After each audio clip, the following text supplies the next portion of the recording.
wa ala alihi wa sahbihi ajma'in, amma ba'du. Pertama-tama marilah kita panjatkan puja dan puji syukur kehadirat Allah Subhanahu wa taala yang mana kita telah diberikan nikmat yang sangat besar. Tak lupa sholawat serta salam mudah-mudahan terlimpahkan dan tercurahkan kepada pimpinan kita, yakni habibana wa nabiyana Kanjeng Nabi Muhammad sallallahu alaihi wasallam. Perkenalkan, saya Muhammad Azam, saya berasal dari Tasikmalaya, Jawa Barat. Saya mahasiswa baru Universitas Islam Negeri Maulana Malik Ibrahim Malang, Fakultas Syariah, Program Studi Ilmu Al-Quran dan Tafsir.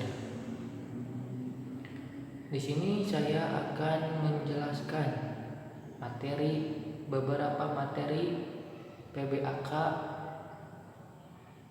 dari hari pertama hingga hari kedua. Untuk materi pertama yaitu tentang profil, visi dan misi Universitas Islam Negeri Maulana Malik Ibrahim yang telah dijelaskan oleh Rektor UIN Malang, yaitu Profesor Dr. Haji M. Zainuddin MA. Pada tahun 1961, IAIN Yogyakarta mendirikan bangunan di daerah UIN Malang, di daerah ini untuk Fakultas Tarbiyah. Dan pada tahun 1965, IAIN Surabaya mengambil alih bangunan ini untuk dijadikan Fakultas Tarbiyah di IAIN tersebut. Dan pada tahun 1997 UIN ini ingin berdiri sendiri dan menjadi Sekolah Tinggi Agama Islam Negeri Malang yang biasa disebut dengan STAIN Malang. Dan pada tahun 2002 STAIN Malang ini meningkat menjadi universitas yang dinamakan dengan UIS, yaitu Universitas Islam Sudan. Dan pada tahun 2004 UIS ini dinegrikan menjadi UIN Malang, yaitu Universitas Islam Negeri Malang. Dan pada tahun 2006 UIN Malang ini berganti nama menjadi Universitas Islam Negeri Maulana Malik Ibrahim Malang. Untuk visi UIN Malang ini adalah terwujudnya pendidikan tinggi integrasif dalam memadukan sains dan Islam yang bereputasi internasional. Dan untuk misi UIN Malang ini yang pertama, mencetak sarjana yang berkarakter ulul albab. Yang kedua, menghasilkan sains, teknologi, seni yang relevan dan berdaya saing tinggi. Yang ketiga, kedalaman spiritual, keagungan akhlak, keluasan ilmu dan kematangan. Untuk materi yang kedua yaitu tentang akademik di bidang kemahasiswaan yang telah diutarakan oleh Wakil Dekan Kemahasiswaan, yaitu Dr. Andes Hajah Ikfi Nurdianah SAG MSA. Beliau berkata, pemimpin bukanlah orang yang bisa merangkai kata-kata dengan baik, akan tetapi pemimpin adalah orang yang bisa melaksanakan apa yang dia katakan. Maka dari itu, bertanggung jawablah kita sebagai mahasiswa untuk bertanggung jawab atas apa yang telah kita bicarakan.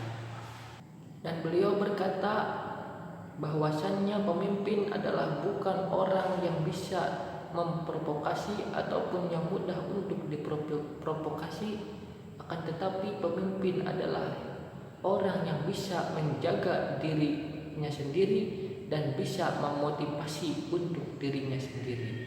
Maka dari itu, carilah jati diri kita sendiri dengan menjadi mahasiswa yang baik dan berguna bagi masyarakat.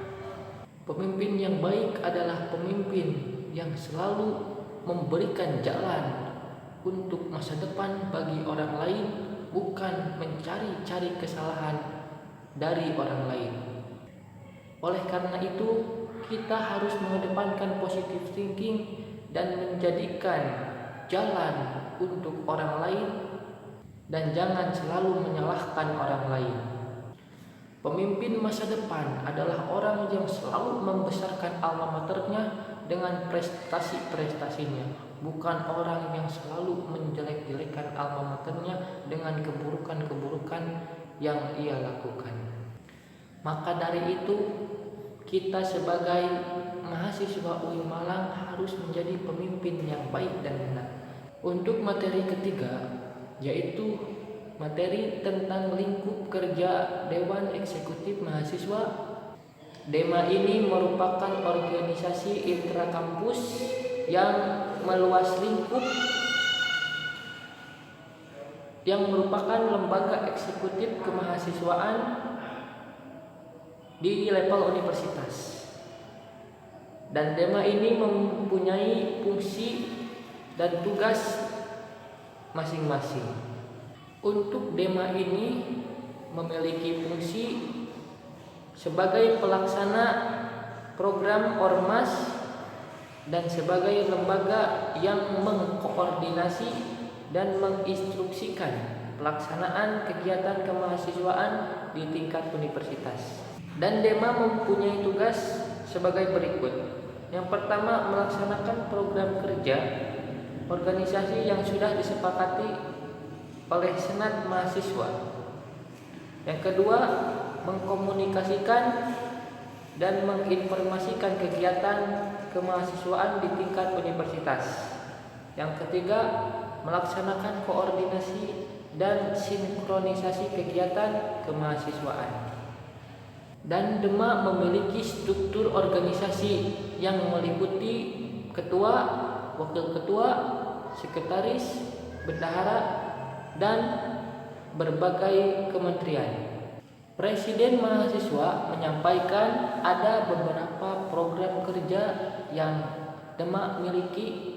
Yang pertama yaitu damai masyarakat, yang kedua sapa sekolah, yang ketiga sosial, hukum, dan politik. Untuk materi yang keempat yaitu tentang lingkup kerja SMAT Eksekutif Mahasiswa yang telah diutarakan oleh Ketua SMAT Eksekutif Mahasiswa Universitas Islam Negeri Maulana Malik Ibrahim Malang. SMAT merupakan lembaga legislatif yang mengkoordinasi Dewan Legislatif Mahasiswa, UKT, HMJ, dan sebagainya. SMA ini memiliki fungsi sebagai advokasi, legislasi, pengawasan, dan penganggaran. Ada beberapa tugas dan wewenang yang dimiliki oleh SMA. Yang pertama, tugas SMA adalah mengawasi dan mengontrol DEMA. Yang kedua, memberikan persetujuan setiap kegiatan yang akan dilaksanakan oleh DEMA. Yang ketiga, memberikan pengesahan setiap laporan pertanggungjawaban setelah selesai agenda. Yang keempat, memfasilitasi aspirasi mahasiswa dan menyalurkan kepada pihak-pihak yang bersangkutan. Dan wewenang SMA yang pertama, membentuk undang-undang. Yang kedua, menampung dan mempertimbangkan segala aspirasi mahasiswa. Yang ketiga, memberikan mandat untuk melaksanakan pemilwa. Yang keempat, mengawasi pelaksanaan hasil-hasil sidang SMAU dan lain sebagainya. Selain memiliki fungsi dan wewenang, SMA ini juga mempunyai komisi yang terdiri dari 4 komisi. Yang pertama, komisi A, yaitu komisi advokasi dan hukum. Kedua, komisi B, yaitu komisi organisasi dan kemahasiswaan. Yang ketiga yaitu komisi C, yaitu administrasi dan keuangan. Yang keempat ada komisi D, yaitu Komisi Informasi. Dan untuk materi yang kelima yaitu tentang unit kegiatan mahasiswa atau bisa disingkat dengan UKM, mengenai profil, struktur organisasi, kriteria anggota, dan pendaftaran untuk anggota baru. UKM di Universitas Islam Negeri Maulana Malik Ibrahim ada 15 UKM kurang lebih. Yang pertama yaitu UKM Resimen Mahasiswa, UKM Pramuka, UKM KSR PMI, UKR PSM GGB, UKM Seni Religius, UKM Teater Komedi Kontemporer, UKM Mapala Tursina, UKM Junior, UKM Koperasi, UKM Komus atau bisa disebut dengan komunitas musik, UKM Taekwondo, terus UKM Jepret Klub Fotografi, UKM Radio, UKM LKB2M, dan lain sebagainya.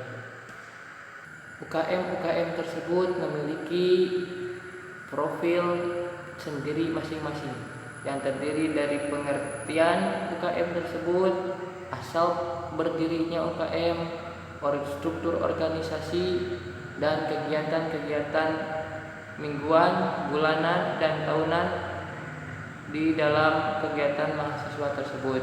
Untuk materi yang keenam yaitu materi kebangkitan bangsa menuju Indonesia Tangguh yang telah diutarakan oleh Muhammad Hasanuddin Wahid MHNM.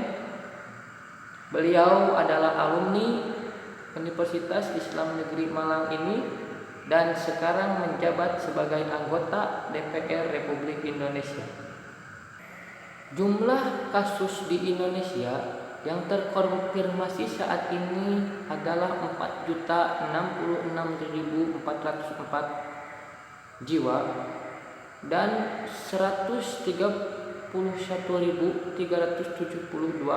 jiwa yang meninggal dunia dan 227.182 positif corona dan 3.707.085 jiwa yang sembuh total. Dalam kasus corona ini, beliau menjelaskan ada dua cara agar pandemi ini, agar coronavirus ini cepat hilang dan bersih semuanya.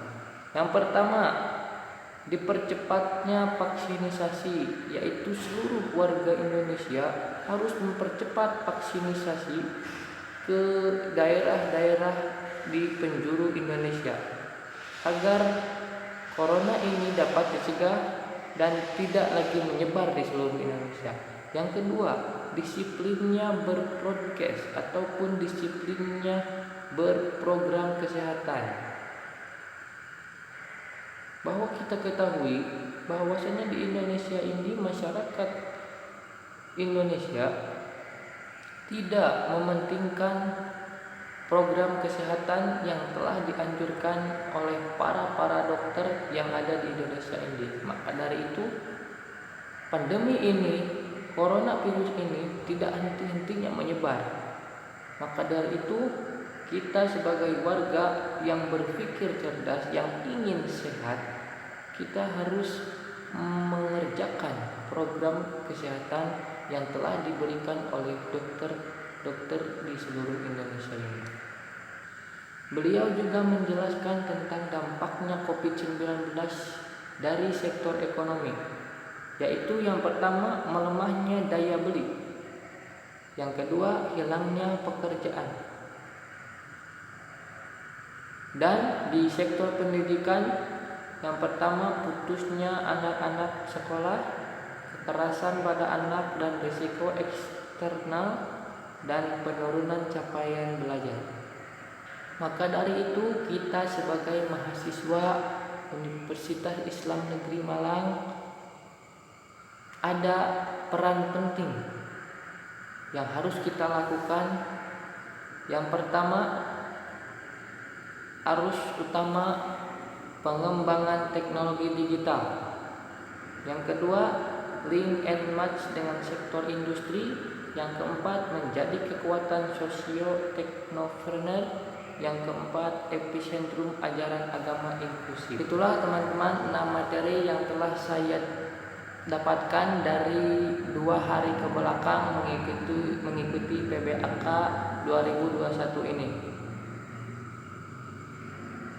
Mudah-mudahan penjelasan saya dari awal sampai akhir dapat dipahami oleh kawan-kawan sekalian, teman-teman sekalian. Maka dari itu cukup sekian dari saya. Mohon maaf bila ada kesalahan tutur kata, dan mudah-mudahan bermanfaat bagi kita semuanya. Sekian, wassalamualaikum warahmatullahi wabarakatuh.